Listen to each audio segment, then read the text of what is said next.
स्वागत है आपका हमारी इस नई गहन चर्चा में। आज हम जिस विषय पर बात करने वाले हैं वो कोई आम खबर नहीं है। बिल्कुल नहीं। मतलब ये भारत की न्याय व्यवस्था का एक ऐसा पन्ना है जिसे शायद ही कोई भुला पाएगा।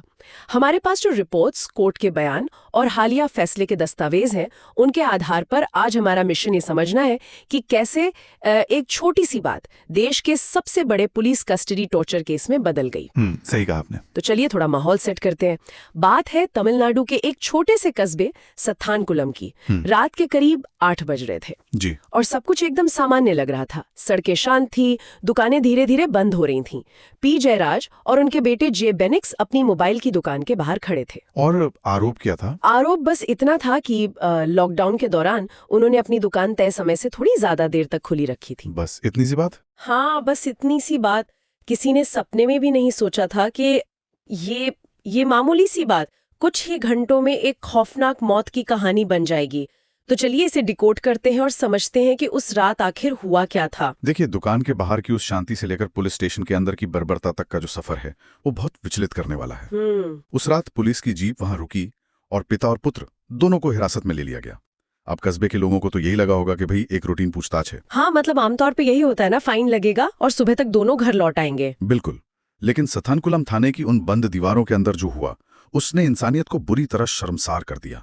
अंदर जाते ही उन दोनों को एक दूसरे के सामने कपड़े उतरवाकर बेरहमी से पीटा गया। हे भगवान, एक दूसरे के सामने? जी हाँ, लाठियां चलती रहीं, रात भर चीखें गूंजती रहीं। बाहर पूरा कस्बा सो रहा था, लेकिन अंदर एक बाप अपने जवान बेटे की चीखें सुन रहा था। ये तो मतलब रूह कंपा देने वाला है। और बेटा अपने पिता को अपनी आंखों के सामने टूटते हुए देख रहा था। यहाँ जो बात सबसे दिलचस्प या यूं कहूं कि सबसे ज्यादा परेशान करने वाली है वो ये कि ये सिर्फ शारीरिक हिंसा नहीं थी। अच्छा, तो फिर? ये मनोवैज्ञानिक टॉर्चर की मतलब चरम सीमा थी। परिवार के 2 लोगों को एक दूसरे की बेबसी देखने के लिए मजबूर किया गया। मतलब ये ऐसा था जैसे पुलिस स्टेशन के दरवाजे के अंदर जाते ही इंसानियत और कानून के सारे नियम किसी ब्लैक होल में गायब हो गए हों। बिल्कुल सटीक एनालॉजी है आपकी। लेकिन मुझे एक बात समझ नहीं आती। महज एक नियम तोड़ने की घटना, वो भी सिर्फ दुकान खुली रखने की, वो इतनी हिंसक कैसे हो सकती है? यही तो इस केस का सबसे डरावना पहलू है, सत्ता और पावर का नशा। और रात के अंधेरे में जो हुआ, जब वो अगली सुबह दुनिया के सामने आया तो उसने पूरे देश को हिलाकर रख दिया। हाँ, मैंने रिपोर्ट्स में पढ़ा कि सुबह जब उन्हें न्यायिक हिरासत में भेजा गया तो उनके शरीर पर इतनी गंभीर चोटें थीं और कपड़े खून से इतने भीगे हुए थे कि उन्हें कई बार अपनी लुंगी तक बदलनी पड़ी थी। सोचिए कितना खून बहा होगा।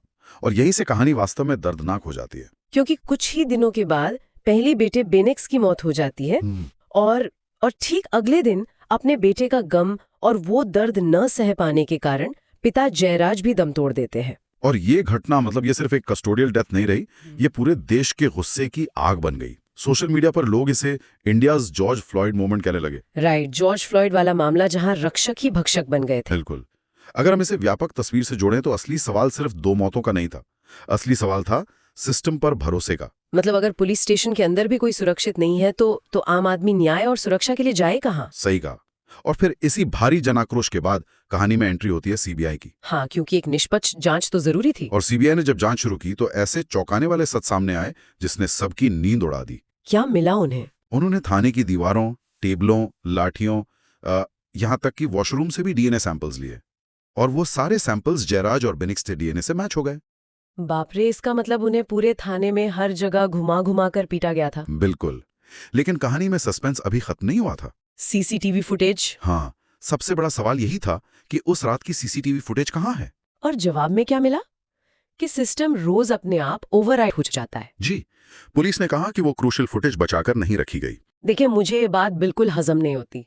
क्या ये सिर्फ एक तकनीकी लापरवाही, मतलब एक नेग्लिजेंस थी, या फिर जानबूझकर सबूत मिटाने की एक सोची समझी साजिश? ये साफ तौर पर साजिश थी। सुप्रीम कोर्ट के नियम है कि थानों में सीसीटीवी होना चाहिए। जिस रात इतना बड़ा कांड हुआ हो, उसी रात की फुटेज का ओवरराइट हो जाना कोई इत्तेफाक नहीं हो सकता। तो फिर सीबीआई ने इस दीवार को कैसे तोड़ा? एक महिला कांस्टेबल की गवाही से। वाओ! उस महिला कांस्टेबल ने जबरदस्त हिम्मत दिखाते हुए पूरा केस पलट दिया। उसने जांच एजेंसी को बताया कि दोनों को पूरी रात लगातार पीटा गया था। मतलब अपने ही डिपार्टमेंट, अपनी ही सीनियर्स के खिलाफ बोलना, ये एक बहुत महत्वपूर्ण बात है। बिल्कुल, ये इस बात को दर्शाता है कि कैसे खाकी वर्दी के बीच से ही निकली एक अकेली आवाज ने पूरे सिस्टम के झूठ को बेनकाब कर दिया। लेकिन इस सच को अदालत के फैसले तक पहुंचने में बहुत वक्त लग गया। हाँ, पूरे 6 साल। 6 साल का थका देने वाला इंतजार। ट्रायल लंबा चला और 100 से ज्यादा गवाह पेश हुए। और हर गवाही के साथ उस रात की बर्बरता की तस्वीर और भी साफ होती गई। और फिर आया 6 अप्रैल 2026 का वो ऐतिहासिक दिन। मदुराई की अदालत। हाँ, मदुराई की अदालत में एकदम भारी सन्नाटा था। परिवार की निगाहें जज पर थीं। और देश भर की नजरें इस फैसले पर टिकी थीं। और उस सन्नाटे के बीच जज ने इसे रेयरेस्ट ऑफ रेयर यानी दुर्लभ से दुर्लभ मामला करार दिया। एक ही केस में एक साथ 9 पुलिसकर्मियों को मौत की सजा सुनाई गई। यह पुलिस कस्टडी टॉर्चर के मामले में भारतीय न्यायिक इतिहास के सबसे बड़े फैसलों में से एक है। और परिवार को 1.4 करोड़ रुपए का मुआवजा देने का भी आदेश दिया गया। इस फैसले में जज ने एक बहुत ही चिलिंग लाइन, मतलब एक रूह कांपा देने वाली टिप्पणी की थी। क्या कहा था उन्होंने? जज ने कहा, पिता और पुत्र को एक दूसरे के सामने बेरहमी से पीटा गया। इसे पढ़कर ही दिल कांप उठता है। सच में इसे सुनकर ही सिहरन होती है। कोर्ट ने बहुत साफ शब्दों में कहा कि यह सिर्फ मर्डर नहीं था, बल्कि ये पावर का यानी सत्ता का बार्बरिक मिसयूज था, बर्बर दुरुपयोग। लेकिन फैसले से परे जाकर अगर हम सोचें तो इस कहानी का सबसे बड़ा सवाल आज भी हमारे सिस्टम से है। बिल्कुल है। अगर शुरुआत में मद्रास हाईकोर्ट ने सुओ मोटो कॉग्निजेंस यानी स्वतः संज्ञान ना लिया होता तो क्या होता? और अगर गवाहों को, खासकर उस महिला कांस्टेबल को प्रोटेक्शन ना मिली होती तो क्या कोई भी बोलने की हिम्मत जुटा पाता? शायद नहीं। क्या ये सच कभी बाहर आ पाता? मुझे नहीं लगता। और यही वजह है कि ये सिर्फ एक क्राइम स्टोरी नहीं है। ये पाव, खौफ, न्याय और इंसानियत के बीच की एक बहुत बड़ी कहानी है। तो इस सब का आखिर में क्या मतलब निकलता है? 6 साल बाद न्याय मिला। देर से मिला, लेकिन ऐसा मिला जिसने पूरे सिस्टम की जड़ों को हिलाकर रख दिया। सही कहा।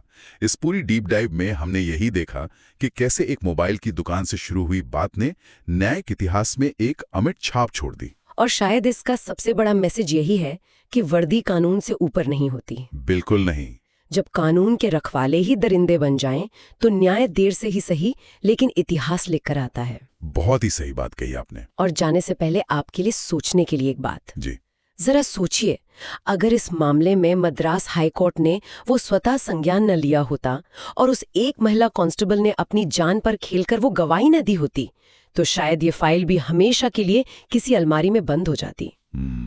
ये तो तय है। ये विचार हमें सोचने पर मजबूर करता है कि देश भर के पुलिस स्टेशनों की उन बंद और मोटी दीवारों के पीछे ऐसी कितनी और कहानियां हैं जो कभी बाहर नहीं आ पाईं और जो आज भी किसी स्वतः संज्ञान या किसी चमत्कार का इंतजार कर रही हैं। बहुत ही गहरा और चुभने वाला सवाल है।